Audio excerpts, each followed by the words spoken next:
بسم الله الرحمن الرحیم. السلام علیکم ورحمت الله وبرکاته. زما نوم اشفاق دی، د سیفټي یو نوې ویډیو سره حاضر یم. نن به موږ د ټریننګ یا د تربیت باره کې خبره کوو. زموږ د دې چینل ویډیوز زیاتې د هغه ځوانانو یا مشرانو لپاره چې څوک کارونه کوي، پروفیشنل کارونو کې لګیا دي په ژوند کې، یا چې کوم دی هغوی په کالج یونیورسټو کې سبق وایي، یا په کورونو کې چې کومې زنانه یا کم خلک په کورونو کې پاتې کېږي د پاره دي. د دې چینل ویډیوز به تاسو ته د کور کې یا د کار ځایونو کې سیفلی کار کولو یا حفاظت باندې کار کولو کې مدد درکوي. د دې چینل ویډیوز تاسو له یو قسم له ټریننګ هم درکولی شي، او دا تاسو ته د کار په ځایونو کې په ترقۍ او په پروفیشنل گروث کې مدد درکولی شي. دې نه علاوه کوم خلک چې نبوش انټرنیشنل جنرال سرټیفیکیټ یا د انټرنیشنل ډیپلوما تیاری کوي، یا د اے اس پی او سی اس پی سرټیفیکیشن تیاری کوي، نو هغوی له هم مدد ورکولی شي.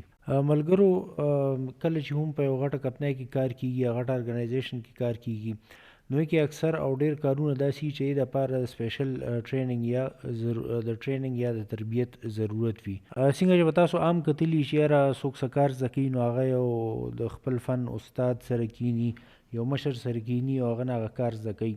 نو داسې وروستو بیا په کمپنیانو کې چې کوم پروفیشنل کارونه کیږي، نو د وړوکي نه وړوکی کار او د غټ نه غټ کار چې کوم دی، یو ټریننګ یا تربیت دی دپاره پکاري. د بعضې کارونو دپاره تربیت قانونا مطلب لکه په قانون کې لیکلي چې یاره دا پکار دی، بایلا پکاري. لکه مثلا لنډ مثال اسان به والو چې یاره په بهر ملکونو کې د ډرایوینګ کم لایسنس میلاویږي، نو د هغه لایسنس اخیستو لپاره که تاسو له چل درځي هم دی دپاره به یو ټریننګ هلوي. ډاکټران سپیشلیسټان خپل یو ټریننګ هلي. دې نه علاوه بعضې اکوپیشنز یا کارونه داسې چې په هغې کې سی پی ډي استعمالیږي، کنټینیول پروفیشنل ډیولپمنټ.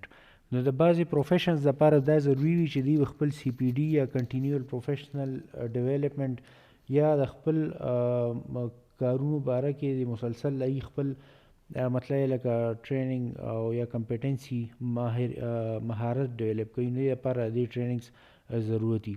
د ټریننګز باره کې ډیټیل انفارمیشن تاسو ته د اوشا ایچ ای سی یو کې په ویب سایټ باندې یا د سیف ورک اسټریلیا د سیف ورک نیوزیلینډ په ویب سایټس باندې ملاویدی شي. ټریننګ څونه ضروري دی؟ دا انګلینډ کې چې کوم دی یو مطلب لکه چې کوم د سوی ګیس فټینګ دی، د ګیسونو چې کوم فټینګ وي، نو د هغې لپاره لکه هغوی خپل کسان ټرین کړي، د خپله اداره ده هلته کې کسان ټرین کړي وي، نه پس د سړی سوی ګیس فټینګ کولی شي، مطلب لکه سوی ګیس په څیزونو کې کار کولی شي. هغوی ته باقاعده یو لایسنس ایشو کېږي او دغه لایسنس نمبر تاسو آنلاین چک کولی شئ، هم سیف ګیس رجسټر یا د ویب سایټ دی باندې چک کولی شئ. دا ما تاسو له یو بل مثال درکو.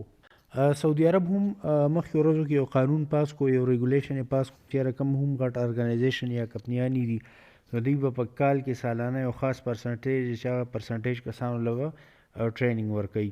د ټریننګ بله فایده دا ده چې دې سره د کمپنۍ په سیفټي کې او په کوالټي په معیار د کار په معیار او په سیفټي کې چې کوم دی په حفاظت کې امپرومنټ راځي. دې سره چې کوم دی اکسیډنټونه هم کمیږي. یو بل څیز یې ارګنایزیشنل کمپیټنسي ورته وایي، لکه څنګه چې د یو انسان تجربه کېږي او د مهارت ډیولپ کېږي، نو دغه رنګ چې کوم ټوټل ارګنایزیشن یا یو اداره ده، نو هغه ادارې کې چې ډیر خلک ټریننګ الي، نو ټولې ادارې مهارت سوا کېږي. لکه مثلا یو سړی نوې کمپني جوړه کړي او نوي کسان پکې کار کوي، نو دا ټولې ادارې مهارت به کم یا تجربه به کمی. او دغه رنګ که مطلب لکه یو اداره زړی او ډېر ټایم نه کار کوي، نو دغه ادارې د ټوټل ادارې مهارت او تجربه به زیاتوي. نو ارګنایزیشنل کمپیټنسي هم دې سره ډیولپ کېږي. ستاسو په ارګنایزیشن کې ډېرو خلکو ټریننګز کړي، نو ستاسو د ارګنایزیشن و ارګنایزیشنل کمپیټنسي هم ډیولپ کېږي. چې کوم د آیسو سټینډرډز دي لکه 9001 یا 45001 14001، نو هم په ټریننګ باندې ډېر زیات زور وروړی دی. د ارګنایزیشنز یا ادارو له پکار دي چې هغوی خپل د ټریننګ ضروریات متعین کی. مطلب دا دی چې وګوري په قانون کې زموږ کم کسان دي دپاره څه ټریننګ ضرورت دی، لکه ډرایوران دي یا ډاکټران ورسره کار کوي، اسپتال دی، یا مطلب لکه څنګه چې ما تاسو ذکر وکړو الیکټریشنز دي یا پلمبرز دي. دې نه علاوه د سټینډرډز نه هم دوی دا پته لګولی شي، یا مطلب لکه د یو کار دپاره انټرنلی هم دوی سروی کولی شي چې یاره د یو کار دپاره څونه مهارت ضرورت دی، نو که دې کسانو کې هغه مهارت نه وي، له دوی خپل ټریننګ ضروریات متعین کولی شي. دې کې دی دا ګوري چې یاره څوک به کم ټریننګ کوي، کم سړي به کم ټریننګ ورکوو او هغه ټریننګ به وله کله ورکوو او دا ټریننګ به ان هاوس مطلب لکه دننه په ارګنایزیشن کې به دننه ورکوي، که بهر نه به یو تھرډ پارټي راغواړي ایله به ورکوي. د ټریننګ به دورانیه څونه 1 غنټه ټریننګ به یو ورځ به 2 به او بعضې ټریننګونو کې ایکسپایري ډیټ مطلب دا دی لکه هغه به کال پس یا 2 کاله پس یا 3 کاله پس یا 3 میاشتې پس به هغه ریوایز کوي. بعضې ټریننګونو کې چې کوم دی ایگزام هم ریکوایرډ دي، لکه مطلب چې کله ټریننګ وشي نو ډایرکټ ولا سرټیفیکیټ نه ورکوي، نه پس نه یو ایگزام هم علي. نو دا ټول ضروریات یو میټرکس یي ته ټریننګ میټرکس وایي، داسې یو ټیبل غوندې کې جوړ شوی، نو په کې دا ټول ضروریات دی خپل لیکلي. بیا دغه ټریننګ مطابق ساده 1 کال پلان یي اکثر، نو د هغې مطابق بیا دی چې کوم دی ټریننګ شروع کړي او ټریننګ کېږي. ما مخکې ټول باکس ټاک په ویډیو کې تاسو ته دا ذکر کړی و چې یاره د ماشومانو په تعلیم او تربیت کې او د مشرانو د تعلیمي بالغان چې څه ته وایي نو د هغې په تعلیم او تربیت کې ډېر زیات فرق وي. نو د هغې خاص خیال ساتل پکار وي. مونږ له چې ټریننګ له کوم خلک راځي هغوی اکثر د عمر په هغه حصه کې چې د سکولونو یونیورسټو نه راوتي یا مطلب لکه الریډي دی ډېره زیاته تجربه وي، نو د هغه څیز خیال په ذهن کې ساتل پکار دي. د ټریننګ نه مخکې دا ویل پکار دي چې دې ټریننګ نه به تاسو ته څه فایده وي، د دې په نه کولو کې به تاسو ته نقصان څه وي، او مطلب لکه د دې په وجه باندې تاسو ترقي کولی شئ. او هغوی ته د هغوی ایکسپیرینس هغوی ته چې کوم دی د یو عزت په نظر کتل پکار دي، سټوډنټ په نظر ورته نه کتل پکار.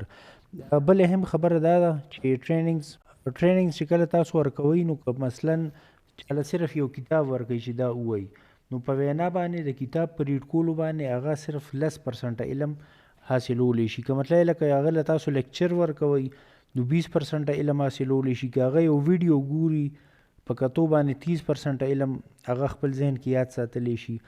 او که مطلب لکه اوریم او ګوریم لکه یو پریکټیکل لکه یو دا راشي او تاسو په ویډیو ورته ښیي چې ګاډی داسې چلیږي، خو دې نه علاوه که مطلب لکه تاسو د هغه د مخکې ګاډی وچلوئ، ګاډي کې کېنوئ، پریکټیکل ورته وکوئ، دغه شان به هغه 50% علم ځان سره سیو کړي او هغه ته به یاد پاتې شي. خو که مطلب لکه تاسو هماغه سړی په ټریننګ باندې ولګوئ، هغه ته وایي چې تاسو اوس څه زده کړه، هغه چې کوم دی بل ته وښایه، نو دغه رنګ به د هغه یاداشت د ټریننګ یاداشت به د هغه 70% پاتې کېږي. او که مطلب لکه هغه تاسو ګاډي ته کېنوئ، مطلب لکه سی اینډ ډو پې وکړئ چې هغه وایي هم او کار هم کوي، لکه بل سړي ته یې ښیي، نو دغه شان به د هغه چې کوم ټریننګ د هغې افیکټیونیس 90% پورې تللی شي. د ټریننګ نه پس اکثر د افیکټیونیس ضرور چیک کېږي چې مطلب کوم ټریننګ تاسو ورکړو د کوم مقصد دپاره م ورکړی دی، نو چې هغه مقصد هغه فلفل کوي که نه، په کار باندې پوه شوی دی که نه یې پوه شوی. د ټریننګز اکثر سرټیفیکیټس بیا ایشو کېږي، دې سرټیفیکیټ باندې کله ایکسپایري ډیټ وي او کله نه وي. نو دا د ټریننګ باره کې تاسو ته یو مختصر غوندې کې ویډیو ما وکړه چې د په کمپنیانو کې ټریننګز په صحیح حساب باندې او څنګه کېږي. د دې ویډیو په ډسکرپشن کې ما څه هیشټیګز ورکړي، په دې هیشټیګز کې هغه اهم ټاپکس یا خبرې یا الفاظ ما لیکلي کوم باره کې چې په پښتو کې کمې لږې ویډیوز جوړې شوي دي، ډېر زیات معلومات پې نشته دی، نو هغه ما هیشټیګز کې اچولي دي. د ټریننګ باره کې معلومات تاسو خپلې کمپنۍ کې کسانو له انډکشن ټریننګ او ټول باکس ټاک کې ورکولی شي. او زمونږ چې کوم لیبر یونینز دي یا لابیز دي، پریشر گروپس دي، نو هغوی له پکار دي چې داسې لابینګ وکړي چې زمونږ کوم لیډرشپ دی چې په دې باندې مجبوره کړي چې یاره ټریننګ زمونږ زمونږ په ارګنایزیشنز کې یو اهمه ذریعه وګرځولی شي چې زمونږ ټوټل معاشره ایز هول سیف شي. که سیفټي باره کې نور ویډیوز تاسو کتل غواړئ په دې چینل باندې ما تاسو ته میلاو شي. دا چینل لایک کړئ، شیر یې کړئ، سبسکرایب یې کړئ. که څه کمی زیاتې پکې یا بله ویډیو کتل غواړئ پې باندې کمنټس وکړئ. الله پاک دې زموږ د ټولو حفاظت وکړي. الله اصلي حفاظت کولو والا دی، د لوی الله په امان.